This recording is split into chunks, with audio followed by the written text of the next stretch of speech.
मैंने धरती को देखा है, मैंने बदलते समय को देखा है। हर पल बदलती नीयत, चेहरे और लोग देखे हैं। क्योंकि मैं वो आंख हूं जो कभी नहीं झपकी। मैं सदा ऊपर तनी हुई वो छत हूं जो कभी नहीं झुकी।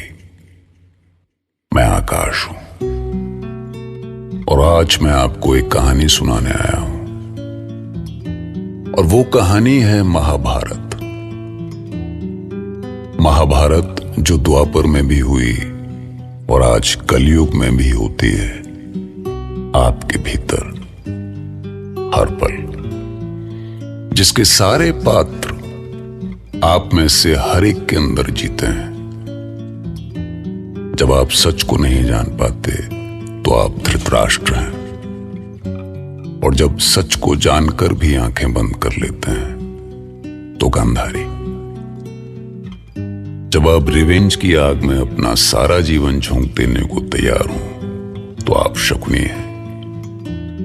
और जब आप ये जानते हुए भी कि आप गलत आदमी का साथ दे रहे हैं और अपने आप को नहीं रोकते, तब आप कर्ण हैं। जब आपकी अच्छाई आपका अहंकार बन जाए, तब आप भीष्म हैं। अर्जुन भी हैं आप, और वो कृष्ण भी जो आपको रास्ता दिखाएगा। पर क्या आपने कभी ये समझने की कोशिश की है कि आपके भीतर का दुर्योधन कब सर उठाता है और कब आपके कदम डगमगाते हैं?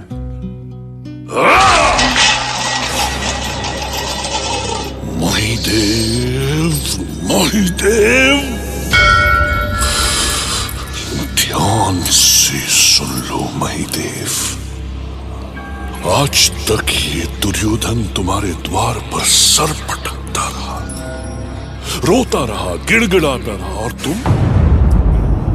तुम मंदिर के इस ऊंचे सिंहासन पर बैठे मुस्कुराते रहे। पर आज के बाद ये फिर कभी तुम्हारे द्वार पर पैर नहीं रखेगा महिदेव, नहीं गिड़गिड़ाएगा तुम्हारे सामने। बस बहुत कर ली तुम्हारी पूजा, बहुत कर ली तुम्हारी वंदना, तुम्हारी चाकरी, और इसके बदले में तुमने मुझे क्या दिया? हाँ, पराजय, अपमान, कुंठा। इंद्रप्रस्थ में हुए अपमान के बाद दुर्योधन अपना भाग्य स्वयं लिखेगा महिदेव। अपनी भुजाओं के बल से लिखेगा, क्योंकि अब मुझे तुम्हारी भक्ति से ज्यादा अपनी शक्ति पर विश्वास है। अब उन तुच्छ पांडवों का साहस नहीं होगा कि वो दुर्योधन का उपहास कर सके। आज तुम्हारे सामने इस विदारक के शंखनाद से उन पांडवों का अंत करने का प्रण लेता है ये दुर्योधन।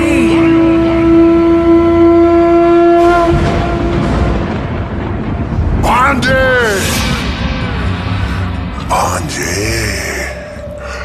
लोमड़ी सा सोचो, बाघ सा नोचो। ऐसे तो प्रतिशोध की आग तुम्हें ही जलाकर राख कर देगी। नहीं मामो, नहीं। जब तक मैं पांडवों को खाक होते नहीं देख लूं, तब तक ये आग ठंडी नहीं होगी मामा। शव खोदेंगी तो दुर्गंध उठेगी, इसीलिए कहता हूं कि मिट्टी डालो, मिट्टी डालो। मिट्टी डालो? तुम्हारे कलेजे को भी पांचाली की हंसी ने ऐसे ही छीला होता ना मामा? छीला है भांजे,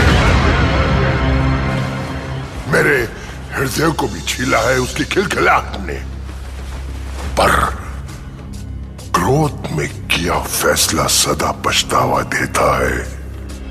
यदि तुम पंचाली की आंखों में खून के आंसू देखना चाहते हो तो धीरज से काम लो भांजे, मेरी चौसर की चाल खाली नहीं जाएगी। वो छलिया कृष्ण अब तक तो द्वारका निकल गया होगा। मतलब अब पांडव को रोकने वाला भी कोई नहीं होगा वहां पर। बस वो बेवकूफ विदुर कोशिश कर सकता है। अरे उस पे मिट्टी डालो, मिट्टी डालो।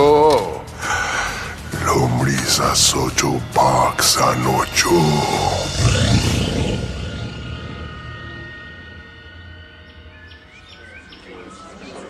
कहाँ हो अर्जुन? रथ तैयार है। मैं तो तैयार हूं भैया। नकुल और सहदेव भी आ रहे हैं। पांचाली शायद भीम के साथ आ रही है। पांचाली? पर पांचाली तो रजस्वला है। इस हाल में उसका हस्तिनापुर चलना मुझे समझ में नहीं आ रहा। ये भीम भी पहले मुझे निमंत्रण ठुकराने के लिए कहता है और अब मैंने कहा तो और भी बहुत कुछ था, पर किसी के पास उसे सुनने का समय ही कहां था। तब तो धर्मराज होने के अहंकार ने किसी को ये भी सोचने का समय नहीं दिया कि ये द्यूत्य का निमंत्रण हमारी बढ़ती हुई शक्ति को कुचलने का उस नीच दुर्योधन का महाषड्यंत्र है। ये भीम आप जैसा महाविद्वान और शास्त्रों का ज्ञाता ना सही, पर कम से कम अपनी बर्बादी की आहट तो समझ ही सकता है। इंद्रप्रस्थ के ऊंचे सिंहासन पर बैठकर ना तो धर्मराज को उनके भाई दिखते होंगे और ना ये पांचाली। और दिखे भी क्यों, जब धर्मराज स्वयं अपने सर्वनाश का संकल्प लिए बैठे हों, तो तुम्हारे हमारे जैसे साधारण लोगों की बात कैसे समझ में आएगी उन्हें भीम? हम जैसे आम जनों को क्या समझ राजनीति की? आज उनकी शक्ति इतनी बढ़ गई है कि काशी, पांचाल, द्वारका और मगध जैसे विशाल साम्राज्य उनके पीछे खड़े हैं। ऐसे में हम तो उन्हें बहुत बौने लगते होंगे ना? भीम, पांचाली, ये क्या हो गया तुम्हें? ये क्या बोल रहे हो तुम? तुम तो मेरे अपने हो। भले ये सारा संसार मेरे निर्णय पर संदेह करे, पर कम से कम तुम तो मुझे समझते।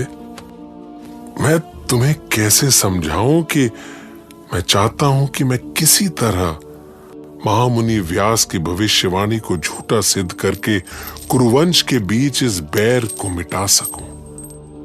तुम सभी तो वहीं थे जब इंद्रप्रस्थ से प्रस्थान करते समय महामुनि व्यास ने कहा था कि महासमर का केंद्र मैं ही रहूंगा, और यदि मुझे केंद्र में रहना ही है तो मैं आगे बढ़कर उसका सामना क्यों न करूं? पर केशव ने भी तो कुछ कहा था, और केशव के वो वचन इस संसार का अंतिम सत्य है।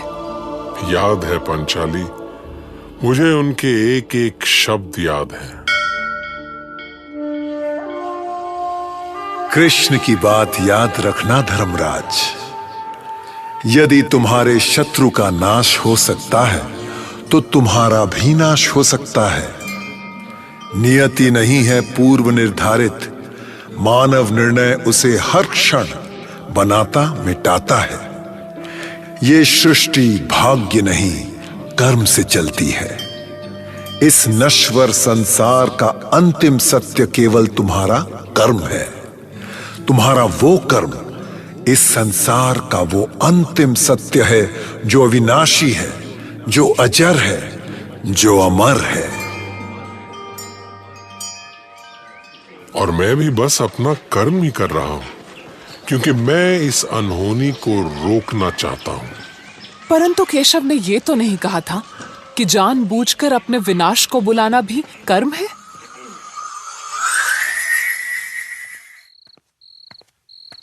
महाराज, क्या हुआ महाराज?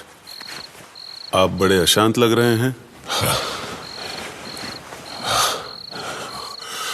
आश्चर्य है विदुर, आश्चर्य है कि जन्म से अंधा ये धृतराष्ट्र ऐसा स्वप्न कैसे देख सकता है।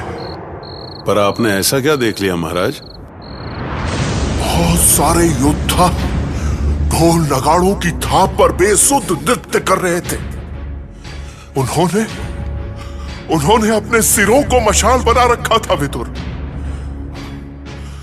उनके मुंड आग की लपटों से घिरे हुए थे, पर ऐसा बिल्कुल नहीं लग रहा था कि उन्हें थोड़ी भी पीड़ा हो रही है, बल्कि वो तो आनंद से नाच रहे थे। बताओ विदुर, बताओ क्या अर्थ हो सकता है इस स्वप्न का? हाँ, मुझे आज्ञा दीजिए महाराज। आज तक मैंने ऐसा कुछ भी नहीं बोला जो आपको अप्रिय लगे। मैं अपने इस स्वप्न का अर्थ जानना चाहता हूं विदुर। मुझे विवश ना करें महाराज। रुको विदुर, तुम्हें बताना होगा, यह मेरा आदेश है। तो सुनिए महाराज, यह द्यूत कुरुवंश का नाश कर देगा। आपने द्यूत का निमंत्रण पांडवों को नहीं, काल को भेजा है, काल को। विदुर, आपके इस निमंत्रण की आंधी सारे कुरुवंश को उड़ा कर ले जाएगी महाराज। और आपका यह स्वप्न उसी काल के आगमन की चेतावनी थी। तो तुम मुझे ये अब बता रहे हो जब सब कुछ हाथ से निकल चुका? यदि मैं निमंत्रण भेजने से इनकार कर देता महाराज, तो क्या आप दुर्योधन को ना कह पाते?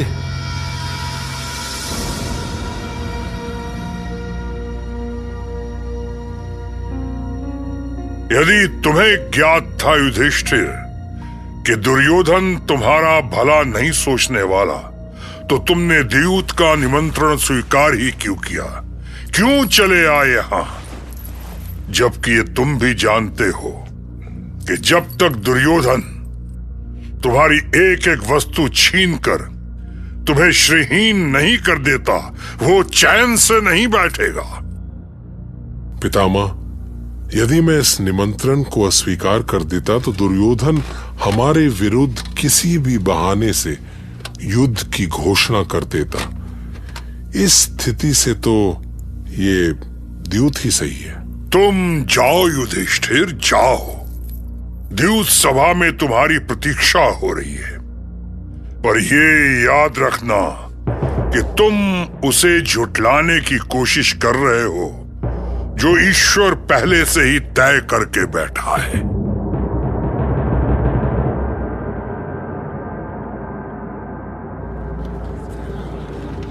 महाराज धृतराष्ट्र, पितामह भीष्म और सभासदों, मैं कुमार दुर्योधन और कुर्राज की ओर से आप सबका स्वागत करता हूं।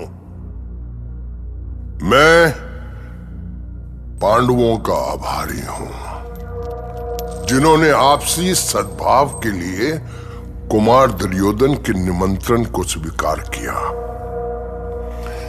मैंने भांजे दुर्योधन को समझाया कि पांडवों और कौरवों के साथ होने में ही हम सबका हित है।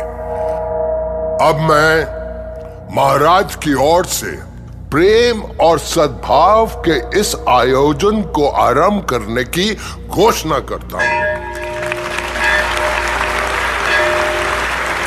पांडव श्रेष्ठ, आप सभी के स्वागत में भांजे दुर्योधन ने दरबार में नृत्य संगीत की सुंदर व्यवस्था की है। आनंद लीजिए। तो भैया मामला ऐसा रहा कि देर रात तक नाच गाना बजता रहा, सभा चलती रही। जहां पांडवों का मन कभी अनुभव करता था कि शायद दुर्योधन बिगड़े हुए रिश्तों को सुधारने की कोशिश कर रहा है, कई बार उन्हें यह भी लगता कि दुर्योधन और शकुनी के मुंह से टपकती है इतनी मिठास कहीं उन्हें किसी जाल में तो नहीं फंसा रहे। उधर पिछली रात के बुरे सपनों ने इस रात भी पांचाली का पीछा नहीं छोड़ा।